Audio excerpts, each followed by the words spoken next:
Yes वाले भी हैं, नो वाले। देखिए इसका प्रोज एंड कॉन हम बता देते हैं कि इसके क्या लाभ हो सकते हैं और क्या इसकी हानि है। अगर एक क्लास में हमने 26, 27, 28 यानी 30 सवाल भी किए तो सर हमें 30 टॉपिकों पर पकड़ हो जाएगी एक ही क्लास से, एक ही क्लास से। और अगर टॉपिक वाइज हम पढ़ेंगे तो टॉपिक वाइज से क्या होगा, एक दिन में एक चैप्टर कवर होगा और एक चैप्टर ऐसा होगा कि जिसको आप जिंदगी में नहीं भूल पाओगे। ये इसके प्रोज हैं, ये इसके कौन है। अगर एक दिन में संपूर्ण टॉपिक से जानकारी आपको चाहिए तब तो मिक्स चलने दो, और अगर एक दिन में एक चैप्टर आपको कवर करना है तब तो हम टॉपिक वाइज लेकर चलते हैं। ये मैं आपके ऊपर छोड़ता हूँ कमेंट के बाद, यानी इस क्लास के बाद कमेंट में बता देना, या फिर अभी भी बता सकते हो, कोई दिक्कत नहीं है।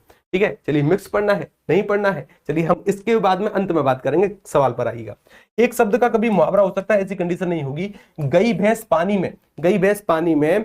अच्छा देखो, भैंस का पानी में जाना या फिर गई भैंस पानी में, ये क्या है सर, इसका अर्थ होता है, इसका अर्थ होता है बेकार में दखल देना, अपनी झूठी प्रशंसा, बात से फेंकना या फिर खुशामद करना। ये चारों के चारों विकल्प गलत है, ये चारों के चारों। गई भैंस पानी में, इसका अर्थ होता है कि सर बना हुआ काम बिगड़ जाना, बना हुआ काम, बना हुआ काम बिगड़ जाना, बिगड़ जाना, यानी काम का अच्छी तरीके से ना होना, उसको कहते हैं गई भैंस पानी में। ये चारों के चारों विकल्प गलत है। ठीक है ना, आगे चलते हैं, अगला वाला सवाल ये रहा जी। अब देखिए कुछ और इंपोर्टेंट हमने मुहावरे के, मुहावरे की पहचान कैसे करते हैं।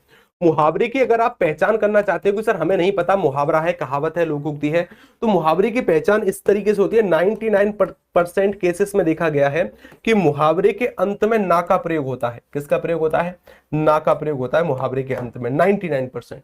ठीक है ना, चलिए आगे चलते हैं, ये पीडीएफ जरूर पढ़ना। आगे आइएगा, अगला वाला सवाल, उपमेय का अर्थ आपको बताना है कि उपमेय किसे कहते हैं। अच्छा सवाल है, देखिए इस सवाल के बेसिक के लिए हमें कुछ अलंकार का पार्ट पढ़ना पड़ेगा। अरविंद जी कह रहे हैं गुरुजी प्रणाम गुरुजी, सर आरओ की ऐप क्लासेस ऐप से हटा क्यों दिए सर, क्या कसूर है हम बैच वालों का। किसने कहा कि आरओ की बैच की क्लास हट गई है, अभी तुरंत क्लास हुई है वहां पर, मैं खुद क्लास करा के आया हूं। किसने कहा कि आरओ की क्लास हट गई, कोई नहीं हटी। अगर आपके एप्लीकेशन में दिक्कत है तो टेक्निकल नंबर से संपर्क करिएगा। आगे चलते हैं, उपमेय। सर एक हमारा अलंकार है जिसे कहा जाता है उपमा अलंकार, और उपमा शब्द का अर्थ होता है जहां पर तुलना करी जाती है। क्या करिए, तुलना। उपमा अलंकार के ना अंग होते हैं, जैसे हमारे शरीर के कितने अंग हैं, हमारे हिंदू शास्त्रों के अनुसार शरीर के 6 अंग माने गए हैं। 2 सर हमारे हाथ माने गए हैं, 2 पैर माने गए हैं, एक सिर माना गया है, एक धड़ माना गया है।